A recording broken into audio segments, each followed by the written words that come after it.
And as I've already, can't talk. If I'm not supposed to think about you like this, the universe, 'cause every single thought leaves your name on my lips. Universe.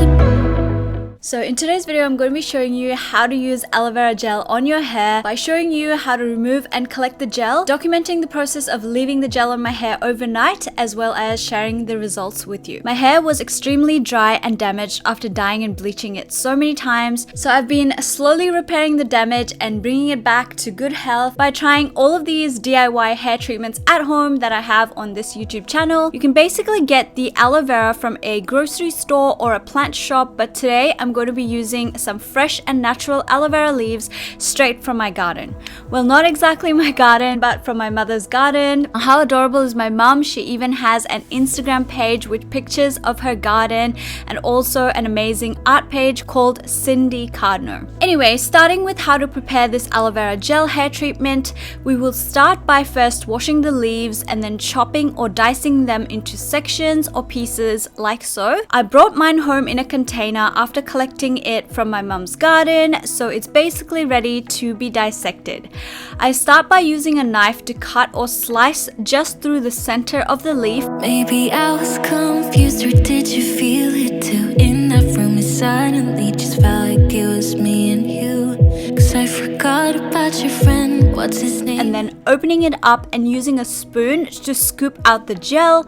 I'm using this method because my leaves are quite small, but if your leaves are bigger, then please slice off the edges or the prickly sides containing the sharp thorns first, and then cut them into smaller pieces before scooping the gel out. And finally, I just collected the gel in a container or a bowl, and this is basically ready to use because the leaves are quite small, but if you do have the big ones, then you can use a blender to blend the chunks of gel into a more liquid consistency and then put it into a spray bottle for easier application if you want to. As far as the benefits of aloe vera goes, it has antibacterial and anti-inflammatory It has antibacterial and anti-inflammatory properties which are meant to help with treating dandruff as well as itchy scalp. It also contains active ingredients and minerals that help with strengthening your hair, and it contains vitamins A, C, and E, which are meant to help with promoting healthy cell growth as well as soft, silky, shiny hair. Finally, it's also meant to help with cleansing your scalp as well as to moisturize and condition your hair. And of course, it's also meant to promote strong and healthy hair, which in turn can then lead to faster hair growth. Okay, for the application, I start by combing my hair out to detangle it and get rid of all the knots in my hair. I then start to section my hair. I personally had about 5 sections, but that can depend on the thickness of your hair, and you can start the application on the very first section or layer of hair that's closest to your neck and shoulders. This will ensure that you don't miss out any spots, and so that your hair and scalp is nicely saturated and fully covered with the aloe vera gel. That she knows about me. What a waste on such chemistry. But if we I then just applied to all the sections of my hair from the roots to the tips like so. If I'm not supposed to think about you like this, then universe, 'cause every single thought leaves your name on my lips. Universe, you know I don't believe in like fate, but lately things have happened that I can't explain. You're miles away, still I know what you're thinking of.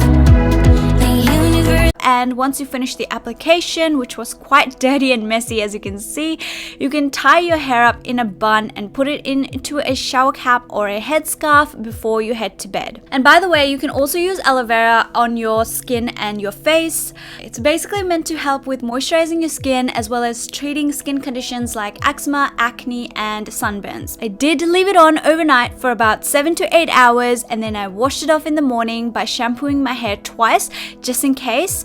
and then conditioning my hair as usual. When washing it off, it actually felt quite slimy and soft, but it was still very easy to wash out. So moving on to the results, this is what my hair looks like today. Although I would recommend air drying your hair, I did blow dry my hair, only because of lack of time, and also because my hair is quite long and thick. It does take a much longer time to dry it. So that's basically what I did, but it definitely feels a lot more moisturized, conditioned, and soft, and it just feels really nice. So it also feels a lot thicker and fuller, and as I've already